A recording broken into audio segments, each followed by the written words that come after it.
BingX, a trusted global crypto exchange. Trade spot, futures, or copy top traders easily.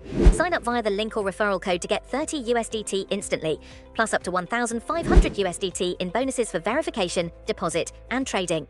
The recent closure of Munich airport on October 2nd, a consequence of a suspected drone incursion, left thousands of travelers stranded and dozens of flights cancelled.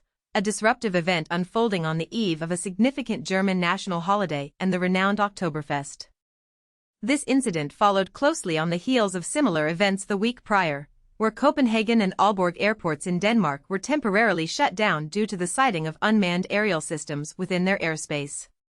The unsettling pattern has emerged in the month since a swarm of Russian drones breached Polish airspace, with 3 subsequently shot down. A surge of analogous reports has surfaced across Germany, the Baltic region, and Nordic countries, frequently targeting critical infrastructure such as power plants and military installations. This alleged hybrid war orchestrated by Russia, once perceived as a distant threat unfolding in Ukraine, is now creating a palpable sense of unease across Europe, its reach extending alarmingly close to urban centers, far removed from the direct conflict zones.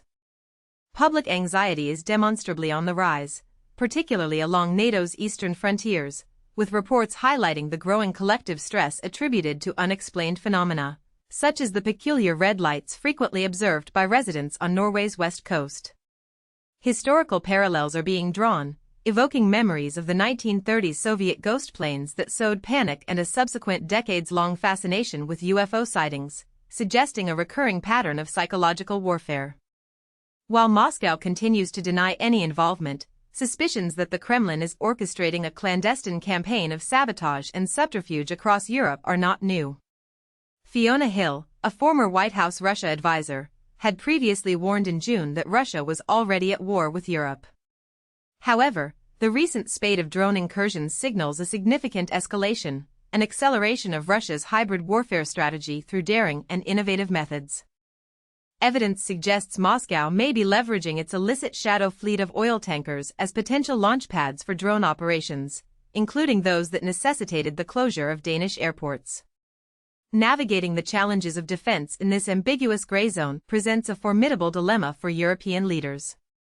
How can they effectively reassure their increasingly anxious citizens when they themselves grapple with uncertainty regarding the appropriate response? Bavarian Premier Markus Söder vociferously demanded after the Munich incident that our police must be able to shoot drones down immediately, a sentiment echoed by the Polish government with similarly assertive rhetoric. However, the act of shooting down airspace violators is not always legally permissible or strategically advantageous. European leaders within NATO find themselves walking a precarious tightrope, tasked with calibrating a response to incursions that, while disruptive, fall short of outright military aggression. The attribution of such attacks remains elusive. The perpetrator could be a hostile rogue state or a non-state criminal entity. No nation wishes to be provoked into an escalatory conflict with a nuclear-armed superpower. Yet, inaction is equally untenable. Public opinion polls consistently reveal an overwhelming majority of EU citizens expecting their leaders to unite in protecting them from security threats. The current wave of provocations, however, is starkly exposing deep-seated divisions among member states. This perception of disunity, as noted by Paul Taylor, risks emboldening Vladimir Putin to further test boundaries. In response to these mounting concerns, Ursula von der Leyen unveiled plans for a drone wall, an integrated system for detection, tracking, and interception designed to safeguard Europe's eastern flank, at an EU summit in Copenhagen. Yet, the reportedly acrimonious discussions held behind closed doors suggest this ambitious project is far from imminent. Notably, key figures such as Friedrich Merz and French President Emmanuel Macron, facing domestic challenges, offered no overt support. Italian Prime Minister Giorgia Meloni voiced concerns about the neglect of Southern Europe's security needs.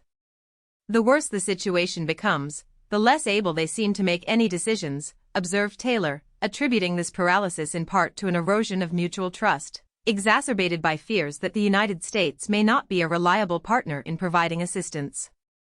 Beyond the immediate logistical and defensive measures, some experts posit that effectively countering this hybrid warfare necessitates a strategic focus on psychological resilience, as much as on enhancing military capabilities.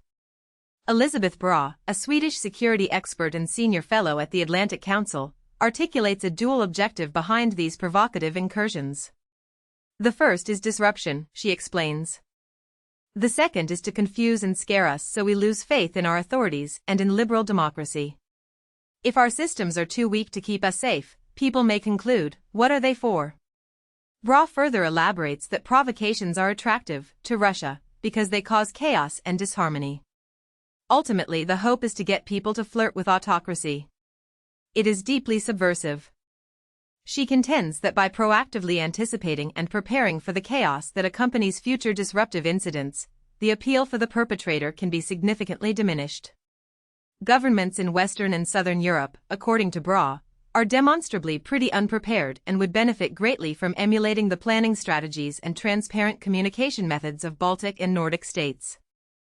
We may have to close an airport, but we can still show everyone that life keeps going, no matter what tricks they try on us. We can react in a way that minimizes panic.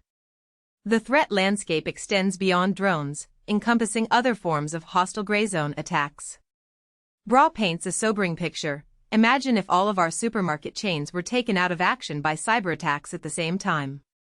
Mika Ilomäki, Chief Preparedness Specialist for Finland's National Emergency Supply Agency, recently detailed his country's proactive stockpiling strategy in The Guardian. However, Bra observes a prevailing apprehension among some governments to openly discuss threats for fear of insider